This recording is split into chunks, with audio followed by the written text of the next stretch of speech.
अस्सलाम वालेकुम स्टूडेंट्स, आज हम करने वाले हैं लॉ ऑफ मास एक्शन और इसकी डेरिवेशन और बाकी कॉन्सेप्ट। अच्छा, पहले हम कुछ चीज़ों को रिकॉल कर लें कि ये जो लॉ ऑफ मास एक्शन है ये इक्विलिब्रियम रिएक्शन पे फॉलो करता है। मतलब जो इस तरह के रिएक्शंस होते हैं इसके लिए ये एप्लीकेबल है। सही है। इरिवर्सिबल रिएक्शन के लिए एप्लीकेबल नहीं है, क्योंकि इसमें इसका जो लॉ है अगर हम कहें तो अगर पॉइंट देखें। सही है, स्टार्ट करते हैं। पहले फर्स्ट लाइन स्टार्ट करते हैं। The rate at which a substance react is directly proportional to its active masses of the rate of reaction. जो लिखा है ना उसको पहले मैं मैथमेटिकली रिप्रेजेंट करूंगी, फिर समझाऊंगी क्या कहना चाहते रेट। अच्छा, रेट को यहाँ पर रिप्रेजेंट कर रहे हैं आर से। किससे रिप्रेजेंट कर रहे हैं? आर से।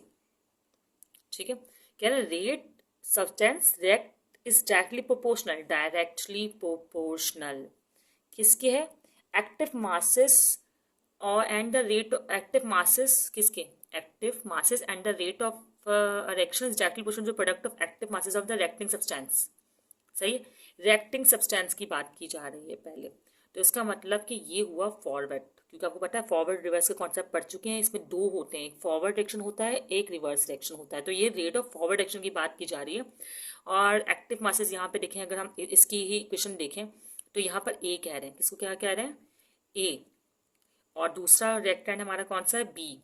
मैंने इसको प्रोडक्ट की फॉर्म में क्यों लिखा? क्योंकि उन्होंने कहा कि product of the active masses, product का मतलब होता है मैथमेटिक्स में मल्टीप्लाई। ठीक है, product of the masses active masses of the reacting substance. ये रिएक्टिंग सब्सटेंसेस के बारे में लिख दिया मैंने, प्रोडक्ट लिख दिया। अच्छा, इक्वेशन के अकॉर्डिंग आप देखिए स्मॉल ए नजर आ रहा है यहाँ पर ना, स्मॉल ए स्मॉल बी। तो ये ना आप ऐसा पावर रिप्रेजेंट करते हैं, ये एक्चुअली नंबर ऑफ मोल है। जैसे यहाँ पे 2 मोल ऑफ ए या 3 मोल ऑफ बी लिखा हुआ था, तो आप यहाँ पर 2 लिखते और यहाँ पर क्या लिखते? 3 लिखते। तो ये ए बी एक्चुअली नंबर्स हैं कि कितने मोल जो है वो रिएक्टेंट रिएक्ट हो रहा है। सही है, ठीक है। यहाँ पर रेट ऑफ फॉरवर्ड रिएक्शन की बात कर ली ना, फिर आगे बात कर रहे हैं रेट ऑफ रिवर्सिबल रिएक्शन। ठीक है, rate of reversible reaction is directly proportional to product of molar concentration of C and D. C and D product लिखा हुआ है कि ना, और where C and D are the number of moles represented to balance the chemical। मतलब कि C and D 3 मोल बन रहा है, 1 बन रहा है, जितना भी ये C and D भी पावर है, नंबर है। ठीक है, और फिर इसको इस तरह रिप्रेजेंट किया गया है रेट ऑफ रिवर्स रिएक्शन को। रेट ऑफ रिवर्स रिएक्शन को रिप्रेजेंट कर दूं अब मैं। सही है, आर बनाऊंगी स्मॉल आर, जो कि बता रहा होगा रेट ऑफ रिवर्स रिएक्शन। और सी था और इसके सिंबल भी थे सी और डी, स्मॉल सी और स्मॉल डी। ये नंबर ऑफ मोल को रिप्रेजेंट करते हैं। सी और डी किसको रिप्रेजेंट कर रहे हैं? नंबर ऑफ मोल को रिप्रेजेंट कर रहे हैं कि कितने मोल रिएक्टेंट ये प्रोडक्ट रिएक्ट हो रहा है। अब आप लोग सब जानते हैं कि जब भी हम प्रोपोर्शनलिटी का साइन हटाते हैं और इज इक्वल टू लगाते हैं तो कुछ कांस्टेंट अप्लाई करते हैं। ये फॉरवर्ड रिएक्शन है, यहाँ का कांस्टेंट है के, तो आप के एफ अप्लाई करेंगे। सही है, और ये रिवर्स रिएक्शन है और रिवर्स रिएक्शन में भी के ही है, लेकिन के आर अप्लाई करेंगे आप लोग। इन्होंने स्मॉल आर लिया है, स्मॉल आर लेने कैपिटल आर लेने कोई प्रॉब्लम नहीं है। फर्स्ट ईयर में कैपिटल आर यूज कर रहे होते हैं। सी, बल्कि नहीं, बुक में स्मॉल है ना, तो आप स्मॉल आर से ही रिप्रेजेंट करें। ओके, यहाँ पर हमने सिर्फ प्रोपोर्शनलिटी का साइन हटाया है, प्रोपोर्शनल का साइन हटाया है। अच्छा, ठीक है, और ये लिख दिया अब हमने। अब हमें पता है कि जब इक्विलिब्रियम अचीव होता है ना, जब इक्विलिब्रियम अचीव होता है तो रेट ऑफ फॉरवर्ड रिएक्शन बराबर हो जाता है रेट ऑफ रिवर्स रिएक्शन के। ये हम पढ़ते हुए आ चुके हैं। सही है, when equilibrium achieve rate of forward reaction is equal to rate of reverse reaction। अगर रेट ये बराबर हो गए हैं तो इनकी ये साइड भी बराबर हो जाएगी। तो हम सामने सामने लिख देते हैं के एफ ए और यहाँ पर बी, और इसके मोल रिप्रेजेंट कर रही हूँ। इसी तरह के आर स्मॉल, ओके, और सी और ये जी। ओके, मैंने अभी बराबर बराबर इसको लिख दिया। अब ना आप आगे किस तरह सॉल्व करेंगे? ये के वाली वैल्यू एक तरफ कर दें और ये जो आपके कंसंट्रेशंस हैं उनको एक तरफ कर दें। अच्छा, कोशिश ये करेगा फॉरवर्ड रिएक्शन ऊपर हो, तो आपने क्या करना है, के एफ ऐसे ही रहेगा, ये मल्टीप्लाई में है, यहाँ आके डिवाइड हो जाएगा, क्रॉस। ओके, इसी तरह ये जो है ऐसे ही रहेगा, ये वाली वैल्यू जो है वो नीचे आ जाएगी डिनोमिनेटर में। ठीक है, सही, क्लियर है यहाँ तक? b की पावर b। वो जो इक्वेशन बुक में लिखी हुई थी ना, वो मैं यहाँ मेंशन कर देती हूँ ताकि आपको पता चल जाए कि हमने यहाँ तक हमने सॉल्व कर लिया था के एफ और के आर तक। अब हमें बस ये बताना है कि जो के एफ और के आर होता है ना, ये एक्चुअली के सी के बराबर होता है। अच्छा, के एफ क्या थे? कांस्टेंट ऑफ फॉरवर्ड रिएक्शन, और के आर क्या था? Constant of reverse reaction. सही है, ये कांस्टेंट है, कांस्टेंट वैल्यू है। ओके, ये है इक्विलिब्रियम कांस्टेंट। कौन सा है ये? इक्विलिब्रियम कांस्टेंट, जिसकी वैल्यू हम ड्राइव कर रहे हैं। और ये बराबर किसके है? यही फॉर्म लिख देना, क्योंकि के एफ और के आर के बराबर के सी है, लेकिन ये बराबर है product of product of active masses of product and product of active masses of reactant.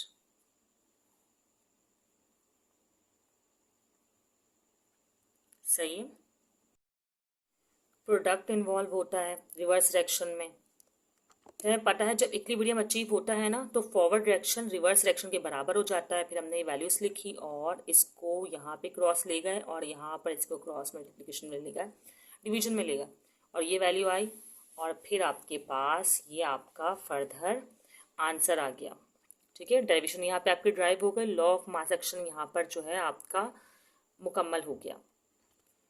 अब एग्जाम्पल 1 है हमारे पास पेज नंबर 7 पर। उस एग्जाम्पल 1 में क्या कह रहे हैं? एग्जाम्पल 1 में कह रहे हैं फॉर द रिएक्शन, इस तरह का एक रिएक्शन दिया हुआ है हमें,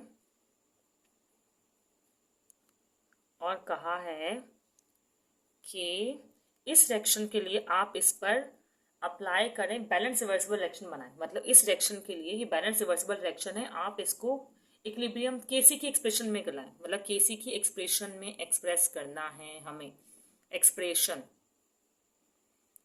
तो आप क्या करेंगे केसी के एक्सप्रेशन में, जब इस तरह का उस वक्त ए बी और सी डी की एग्जाम्पल्स थी ना, तो यहाँ पर आपके पास रियल एग्जाम्पल है। तो आप बताएंगे कि रेट ऑफ फॉरवर्ड रिएक्शन पहले बताएंगे, तभी तो केसी की रिप्रेजेंटेशन में। डायरेक्ट भी वैसे रिप्रेजेंट कर सकते हैं अगर एमसीक्यूएस वगैरह में आएगा तो, अदरवाइज इसी तरह करना होता है। आर एफ, और फिर लिख देंगे वही के एफ, इसका जो कांस्टेंट है। सही है, के एफ कांस्टेंट, और फिर यहाँ लिखेंगे रेक्टेंट, क्योंकि फॉरवर्ड रिएक्शन है तो रेक्टेंट मेंशन करते हैं, SO2, और जो ये इसके नंबर ऑफ मोल है 2, ये यहाँ लिख देंगे। इस तरह यहाँ लिखेंगे O2, इसके नंबर ऑफ मोल कुछ नहीं है, कोई पावर नहीं है, तो यहाँ पर हमने कुछ भी मेंशन नहीं किया। इसी तरह rate of reverse reaction, reverse reaction में क्या करने वाले हैं? वही आर आर, आर आर से प्रेजेंट होता है ना, इसका फिर के आर होगा, कांस्टेंट जो होता है। ओके, और इसमें जो प्रोडक्ट है हमारे पास ये है, रिवर्स रिएक्शन में इन्वॉल्व होता है प्रोडक्ट। सही है, मतलब राइट हैंड साइड से लेफ्ट हैंड साइड मूव करता है, और इसकी नंबर ऑफ मोल कंसंट्रेशन क्या है 2, तो उसकी पावर क्या बन गई 2। अब बस हमें क्या करना है, केसी एक्सप्रेशन में लिखना है। ठीक है, द एक्सप्रेशन फॉर केसी। एक मिनट, कैसे रिप्रेजेंट करेंगे केसी में, कि आपने बस ये के एफ और के आर की जगह केसी लिखना है, और पहले जो है आपका आना चाहिए प्रोडक्ट। ऊपर क्या आएगा? प्रोडक्ट, क्योंकि आपको पता है के आर ऊपर होता है ड्राइव करने, और नीचे क्या आएगा आपका? रिएक्टेंट। सही है, ये जो एक्सप्रेशन हो गई केसी की हो गई। अच्छा, एमसीक्यूज में आए, हम क्या करेंगे, इक्वेशन डी डायरेक्टली फौरन ऊपर लिखेंगे प्रोडक्ट, और इसके नंबर ऑफ मोल लगाएंगे यहाँ पर, और नीचे लिखेंगे रेक्टेंट, और उसके जो भी नंबर ऑफ मोल है वो शो कर देंगे। तो केसी की एक्सप्रेशन शो हो गई। जब हम न्यूमेरिकल्स करेंगे ना, तो हम इसी तरह डायरेक्टली केसी का फॉर्मूला बनाएंगे, जो इक्वेशन दी होगी उस लिहाज से फॉर्मूले को ड्राइव करके हम क्वेश्चन सॉल्व कर लेंगे। स्टूडेंट्स, ये हमने केसी के डेरिवेशन ड्राइव की है ना, तो ये होता क्या है, इसके बारे में भी कुछ पॉइंट्स को हम डिस्कस कर लेते हैं। ठीक है, केसी क्या होता है?